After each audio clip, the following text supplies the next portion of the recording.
ब्रह्मांड साई गोविंदा पथक मालाड पश्चिम आम्ही 2008 साली 7 थर लावून उतरवले आणि 2009 साली 8 थर लावून उतरवले। त्याच्यानंतर आम्ही 2012 साली लिंकॉक बुक ऑफ रेकॉर्डसाठी 9 थराचा प्रयत्न केलेला।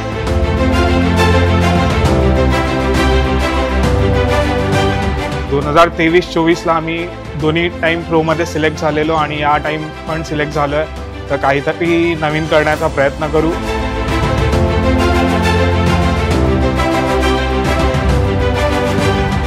प्रोमुळे दहीहंडी या खेळाला खूप जास्त महत्त्व मिळालेलं आहे। पण हे प्रो आल्यापासून किंवा त्याच्या अगोदर 1-2 वर्षांपासून चांगला प्लॅटफॉर्म भेटला आहे, टीव्ही वरती दिसत आहे।